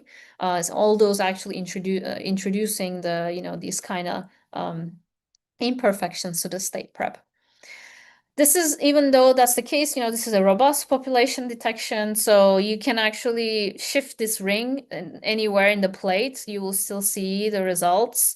And also you can change the lattice distances between your atoms. You will still see similar population distances. So basically the state is according to the populations is showing the right, you know, distribution of these populations. Of course, the one main question, you're trying to prepare an entangled state, you gotta prove that it has quantum coherence. It might very well be just a mixture, right? If you don't actually show the quantum coherence in this prepared state. This is the part that is actually the most tricky bit and the most creative bit, right? So we find basically we derive a W state fidelity function that is a function of the populations pk, okay, but also this part here which captures the quantum coherence. That is basically simply like saying us that if we are able to measure these string operators in the X spaces, and that part basically is going to add to our fidelity. So I'm not going through the derivation here, but if you're interested, this is in the supplement of our work. So really it boils down to basically like measuring the string of X operators. So that also means that, yes, we need to do a measurement at X spaces. So as I told you, the machine gives us like bit strings. That means it's actually measuring in Z. And we end up at the end of it either 0 or 1 in Z. We can simply do a rotation, right? So we should be able to do a rotation in the bases and then measure again in the same way. And that should give us actually whatever the observable that we're trying to measure in the X spaces. This is exactly how you do when you actually build a circuit and try to do in these digital machines. However, keep in mind, again, this is an analog quantum simulator. In order to do that, there is basically a challenge that comes specifically with the Rydberg platform, analog Rydberg platform, and that is that we cannot turn off the Rydberg interactions during our experimental run. Hence, this rotation that you're trying to apply is imperfect. That means that we cannot measure the original X string operators, okay? So that is, I'm going to chat in a second that how we're addressing this challenge. But before that, let me note that just like independent of whatever the platform, that is, the take-home message is that just 2 sets of projective measurements, in this case, Z and X bases, actually suffice to characterize this prepared W state. So if you were using some other platform, for this preparation. So this basically what I'm trying to say, these like expressions are generic, they're general, they're not specific to the Rydberg platform. And in the Rydberg platform, we have this challenge to deal with. Okay, so how do we address this challenge? So we had an observation, which was basically our experimental and numerical results actually match perfectly. Okay, sorry. Yeah, match perfectly when the imperfection was modeled on the theory side. So we really understand, the imperfections of the machine, and then when we introduce them, we kind of see a good match. So then our solution to this challenge was that we wanted to do a Bayesian inference to infer otherwise inaccessible quantities from the experimentally measured observables. So what that means is really that we are using the Bayes' theorem. So in the Bayes' theorem, let's go over it. So P of H here is basically the prior probability. This reflects the initial hypothesis, the H. That's the hypothesis. And let me note E here is the evidence. So that's going to be like an experimental result. So what this prior does basically is oh yeah, so before actually getting there, let me just explain the other things too. So PH of condition on E is basically the posterior probability. This is or quantity of interest. So this is the probability of a hypothesis giving the experimental evidence E. Okay, so given this observed evidence. And then there is a the probability of evidence condition on the hypotheses. So that is a likelihood, which is the probability of observing this particular evidence given the hypothesis. So this actually indicates the compatibility of the evidence with a given hypothesis. And then there is this PE, which is really just a normalization factor. So using this formula, basically, you know, we can improve the initial hypothesis through the new data, and that can actually yield a more accurate probability distribution for the experiment. All right, how do we do actually, like practically, how does this work? So we first numerically generate a distribution of states after the W state preparation sequence.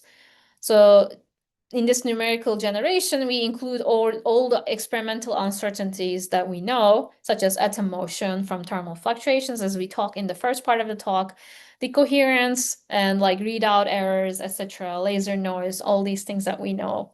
We generate some numerical distributions. Then we compare the experimentally observed and numerically generated bit strings.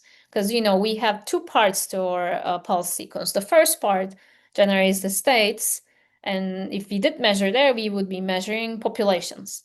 But we want to measure coherence. So then this is the rotation bit coming in. That's really to be able to measure the coherence. So our expectation is that once the first part of the experiment is done, we are actually generating W entangled states. So then at that level, at that stage, basically we compare experimentally observed and numerically generating bit string probabilities.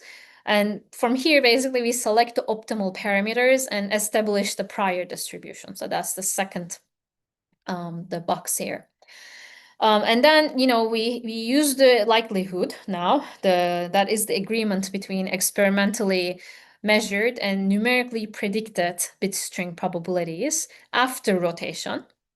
And that's to construct basically posterior distribution. So keep in mind this likelihood part is basically we're using the KL divergence between the experimental and the numerical the distributions. And then like the posterior distribution is basically what we are aiming for. And you would see typically that the prior distribution will be much larger and the posterior will make it like, you know, more localized. So basically it increases our confidence in this particular result. So we're not really the first one applying these kind of Bayesian state validation to state preparation, but the difference that we did compared to the other works, instead of starting from a null prior and progressively updating it through new measurements, we actually refine a prior distribution generated by the classical simulations. And then, you know, we just like kept using like the experimental data. Or classical simulations basically like include all those imperfections, every knowledge that we know about the experiment. Based on these, basically, we get the fidelity. So if you had just a prior, this would give you this shady area, the shades. You can see it's pretty large, you know, the uncertainty. But then with the posterior, we're able to basically make this a more confident result, statistically more confident result. And we're typically seeing around a little more than 70%, somewhere between 70 to 80% fidelity for these states. All right, so that actually is the second part. So let me just go through like the last, like close this talk basically before taking the rest of the questions. So I showed you a detailed theoretical exploration of this minimal, I actually introduced this minimal spin model, the disorder spin model in the first part of the talk. A question is like, you know, a detailed theoretical exploration of this. There are interesting questions, for example, because these are like the random interactions now in the system due to the atom motion. Could the ground state be a spin glass? Also, like as I mentioned, there seems to be a crossover between localized and thermal regimes. These are questions that that's to be answered. Again, I had pointed out how like one needs more advanced cooling techniques to realize clean transverse field Ising models in current machines. Basically what you can realize is really the disordered transverse field Ising model. In the second part of the talk, I showed basically the W state preparation. One question is, can we optimize the state pulse sequence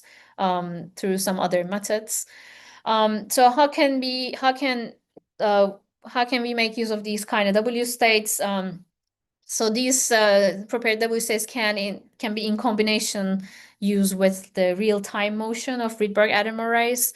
So digital gates are for the digital machine, for example, are made basically by moving these atoms in their Twizzler traps and entangling them. Basically, that's the gate operation, how they do their gate operations. So it's also called the transport of entanglement. So that kind of the motion, real-time motion of Rydberg atom arrays actually can be combined with this W state preparation technique in the analog mode to implement perhaps the theoretical models of secure multi-party communication. This could be very interesting. I'll tell like that since we've done these works, my postdoc Hanjan's been working actually on a different physics. We still were working with the Ising model implementations, but we're actually like exploring a slightly different, not slightly, actually quite different physics. Basically, these quasi-particles that we talked about, you know, how ballistically we expect them to go, but then because of the atom motion, they become sub-ballistic.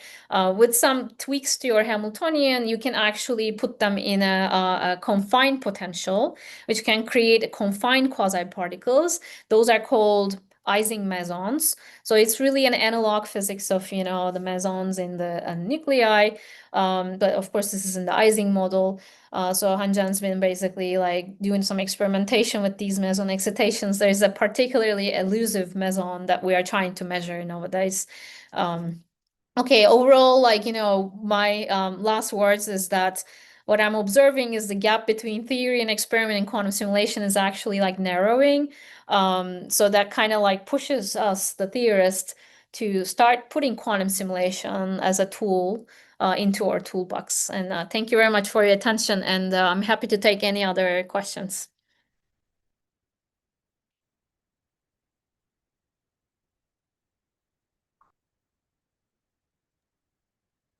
I got a good feedback from Peter. Brilliant talk. Thank you. Ultimately, your perspective on using system imperfections to actually pursue better understanding of quantum universe is just fantastic. Cheers.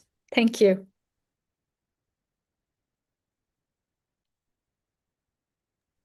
So do anyone have other questions? You can raise your hand and ask. Can I ask a question about how you went about building the simulations? Is it classic frameworks that are available, or? Yeah, so you know, our simulations are tensor network simulations. So that is indeed, you know, we use basically cluster supercomputers for these. Okay. Yeah. So yeah.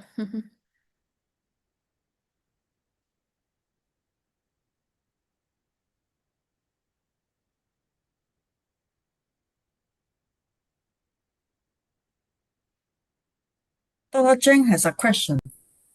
Yeah, a question that when you map your Hamiltonian to Ising model, apparently that you have thrown away many higher order terms that the original Hamiltonian is the reverse of the seems to be electric field potential term. And then when you map to Ising model, I see you have several only two terms survive. Okay, let me go there.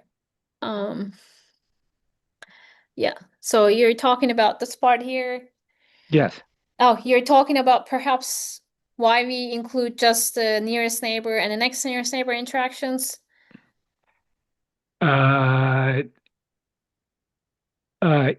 Yes, but it seems to be there should be higher terms. I'm just trying to figure out rationale. Yeah, let me say. So this is 1 over r to the 6th potential. Yes, in principle, you can actually keep adding more terms here, right? So because, this is I less than J in the end. But because it's 1 over R to the 6, it's still not like a very long range interactions, especially when you think about one-dimensional system. And in other words, really just adding like the first correction suffices. It's like approximates well enough for us. One can add the other terms too to see, what error that those are bringing in. And those are pretty basically like suppressed, very small. But once you're changing the interaction range, let's say if you go to dipolar interactions, meaning 1 over R to the cube, this is indeed not enough. You have to actually add more terms. Okay, thanks. You said the R plus 2 means the second nearest neighbor. Exactly. Second nearest neighbor. Okay. All right, good. Thanks. You're welcome.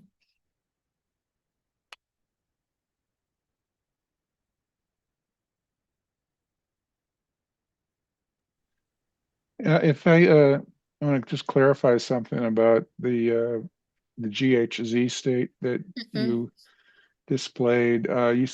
You said that 11,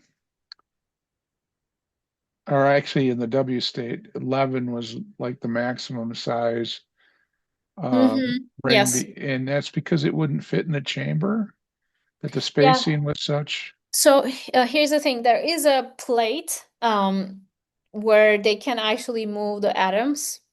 That is literally like, okay, so this is right now, this is actually expanded in one direction. So it's like 75 micrometers to almost 150 micrometers, but that doesn't help us because we need to create a homogeneous ring. So And when you use the word plate, are you referring to a plane through the vacuum space? yes, indeed, Okay. it's a plane where they can move these like tweezers. And Yeah, I find that fascinating because I've actually seen this device up close and personal, and it's a small device. that's right. Yeah. It's only about 2 inches cube, Mhm. and it's like, boy, that's small. It goes, yeah, but we're only storing atoms in there. But you actually have found a case where it's too small for a particular application. That's right. For this Yeah. case, yeah, because we really need this homogeneous rings. That was really the main difference. I mean, the referees were also asking why do we need this, but like this the why it's not enough. Like but yeah, indeed. Yeah. Okay. All right. Thank you. Mhm.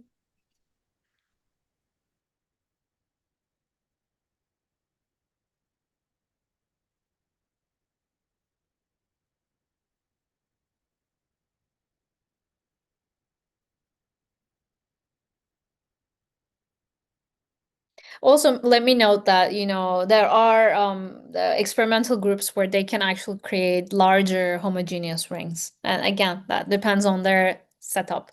So this is really what's given to us, by the QuEra. So that's how they built their machine. It's really like experimental group specific, basically.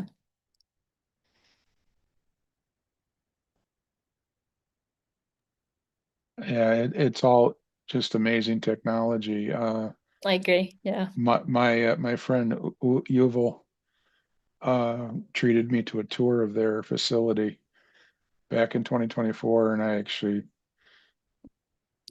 got got up close and personal with the Aquila, and then he actually took me through their advanced research area where they were building new devices, and back then they were only supporting the analog mode. I understand that they've been pushing to also be able to support a gate-based mode. Right. They have it now. Yes. Yeah, and I think they installed a machine in Japan, That's if right. memory serves. Yeah. Yeah. And that machine is as far as I know, yeah, actually that is true. That machine is also open to the researchers outside of the company as well. Yeah. Mhm. Also want to mention one thing about neutral atoms, which I find fascinating, is although you do have to cool the atom down to a very cold temperature. They have no external refrigeration equipment. They get all of their cooling from the vacuum itself, plus the fact that they're heavy atoms and they don't like to move in the first place. And then they use lasers in something called sympathetic cooling to take it the rest of the way down to a ground state. Right. I actually joked with Yuval, I was like, well, this whole thing just might fit in my basement if you ever want to get rid of it. Of course, I don't know if I could afford to power it, but it's very cool. Yeah, indeed. I did see a couple of different Rydberg atom array platforms. They look so modular, like very small. And I was also kind of thinking if I ever become an experimentalist, probably this will be the way to go. Absolutely.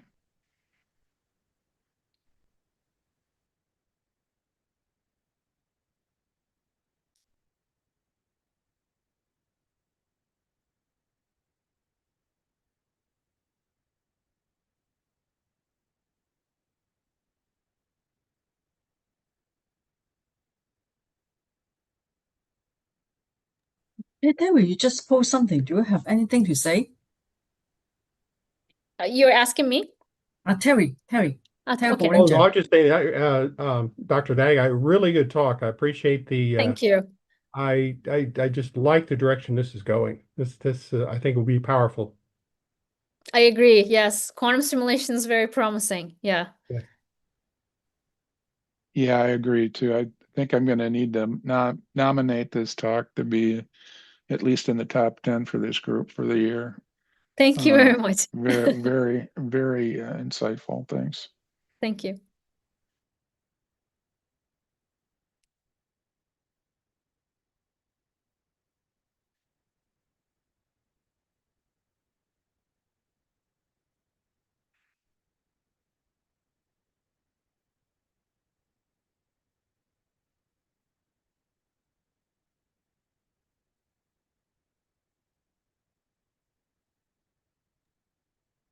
So far I don't see any question.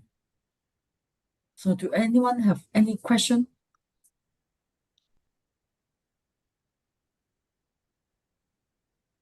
I mean, there were lots of questions during the talk too. So this is how we give our talks typically. We just open it during the talk because then it's better, like it's easier for the audience to keep track of what's going on during the talk. I'm Sarah, also, oh yeah, go ahead. no, I'll ask my standard question. Where do you want to go next with this? What excites you about this work the most that you want to really see where it goes? Well, right now we are actually trying to, I told you a little bit like how my postdoc is working on the confinement physics now. So we are trying to use the confinement physics to further benchmark these machines.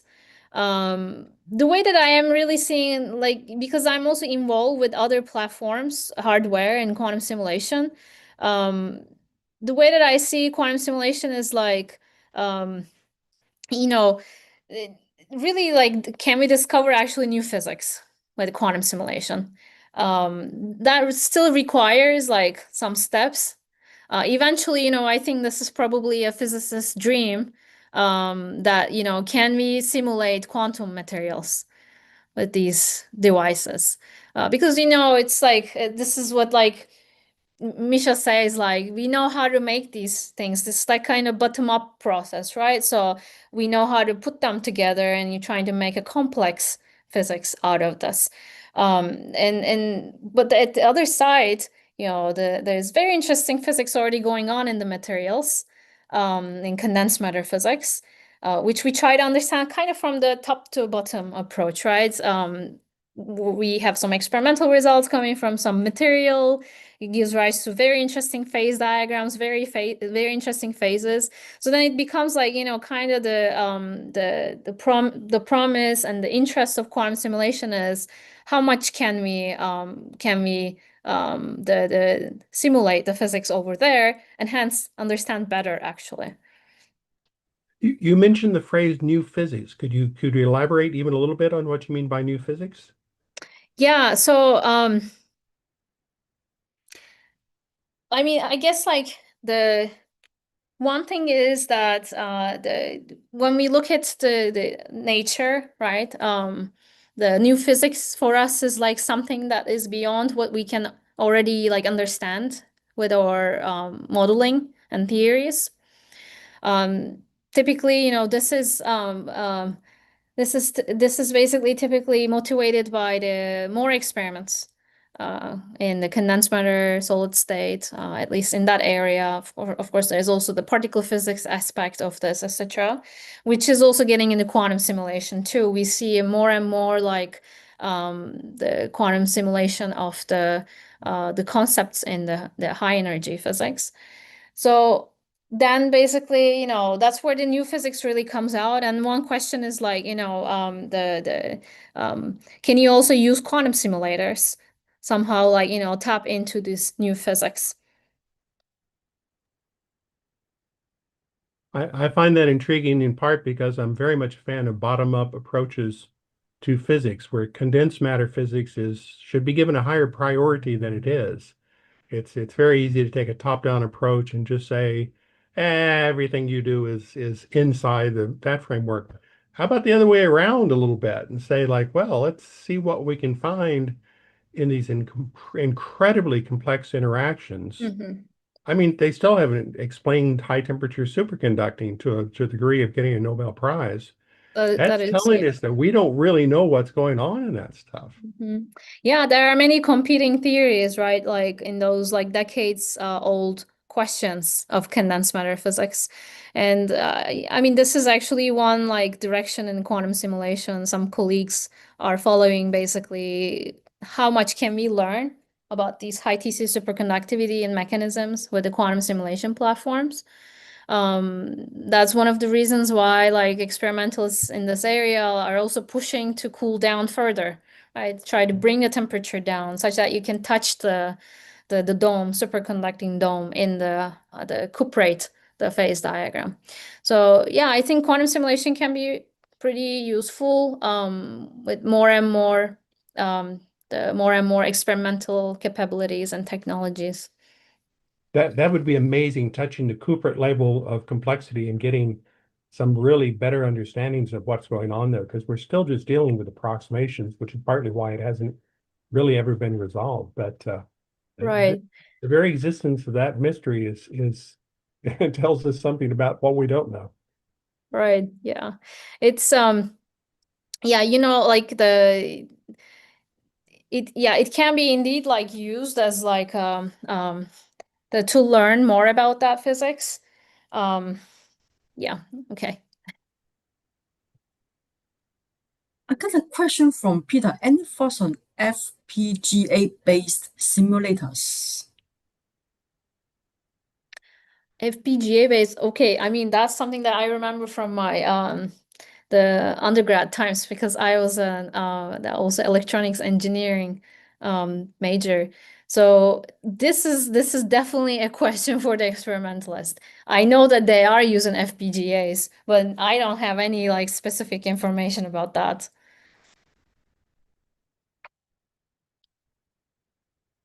I see a question. What is the theoretical limit of Bayesian data poisoning attack? Especially Can you how. repeat? Yeah, sure, go ahead. No, can you repeat? I didn't understand the first part. The question is on the chat. What is the theoretical limit of Bayesian data poisoning attack? Bayesian. Yes.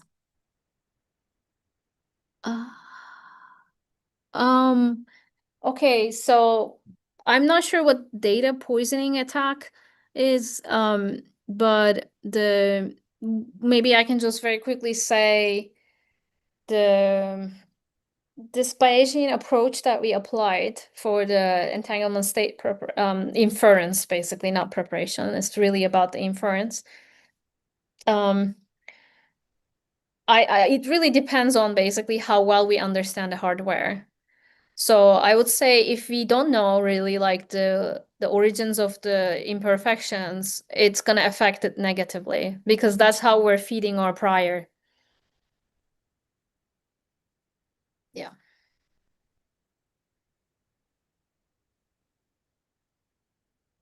Yeah, and the second question, especially specifically, how few final measure strings does the hacker need to manipulate to trick the classical verification algorithm into proving a malicious simulation is blind without triggering an entanglement entropy mismatch?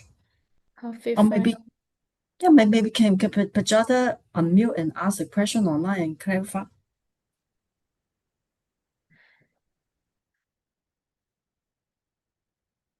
Interesting question. Yeah.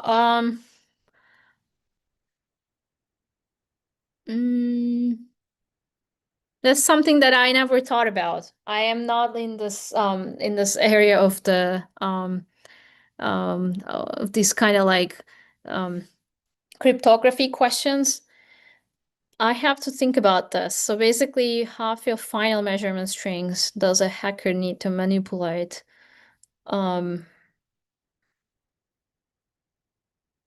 I cannot give a precise answer for this. Like, I cannot just say this percentage or that percentage. That seems to me like some research question. Yeah, sorry. No worries, yeah. So do anyone has more question? I was just gonna say one more thing actually related to quantum simulation. You know how promise of that. Yeah, I was just thinking at the back of my head, I guess. You know, we came to this point on and off during the talk, how our current simulation platforms, how quantum simulation is kind of competing actually with our current, you know, classical modeling of the physics, the in certain parameter regimes. I think it could be useful in that sense too when it comes to like trying to understand certain condensed matter physics like superconductivity, because these are also the parts of the phase diagram which requires people to develop like new computational schemes, etc. So in that sense, yeah, I guess I see this promise of quantum simulation more like, you know, fitting into that scheme map of methods. Yeah, that's what I want to add.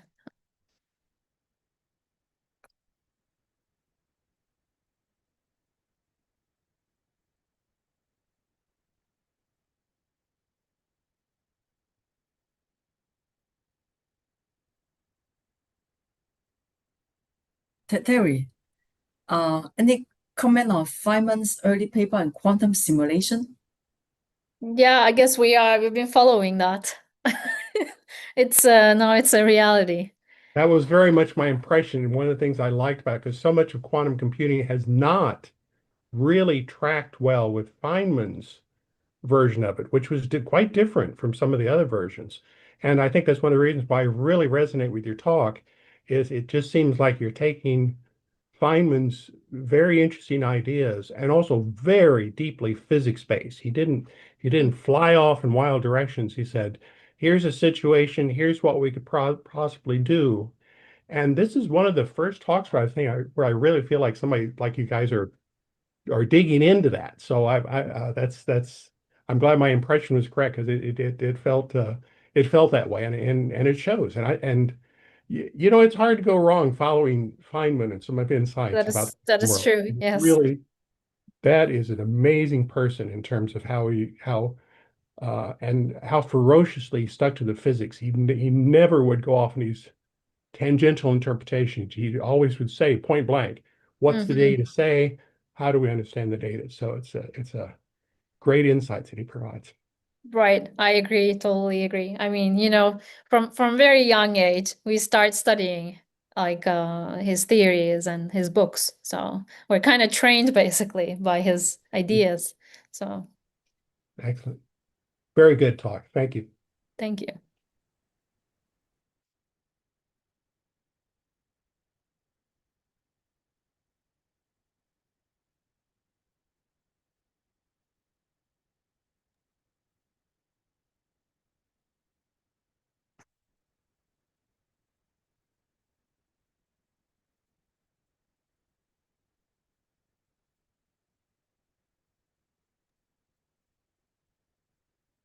So do anyone have more comment, question? And Peter just said and then looping the understanding as a result of the experimental result back into the model iteratively.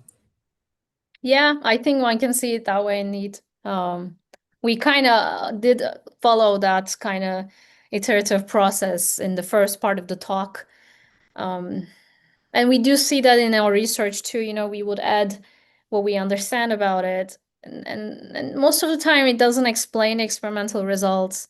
Then we go back and like trying to think, okay, what are we missing? And I think this kind of approach is kind of general, not just quantum simulation. I do give theory supports for other types of experiments, more in material part. This is how we typically, work when we try to model an experiment.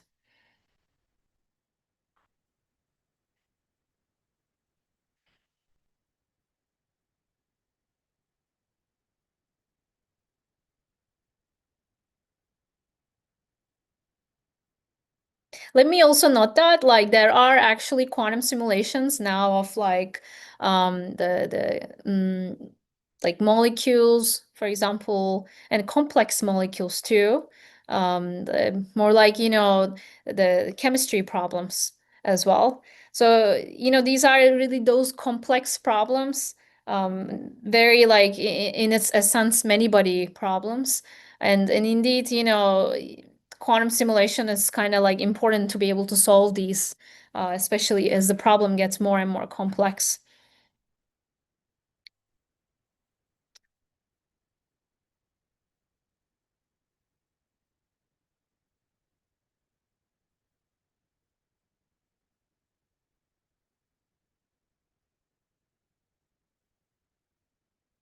I'll check this book that was suggested in the chat.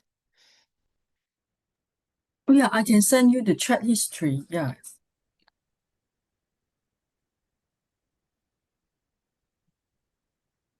As soon as you have other research or topic that you would like to talk about, please come and present it here. Like so much your work. Thank you so much. Yeah, Yeah, you're thank you so welcome to much. come back. Yeah, happy to do it another one, another round, or another direction of our research. Thank you very much. Yeah, sure. Yes, we are still open in maybe November, December next year. Okay. Yeah. Bravo. And maybe that conclude our event today, and you're welcome to come back. And tomorrow we have other one with IBM at 10 a.m. in the morning. So see you tomorrow. See you. Bye.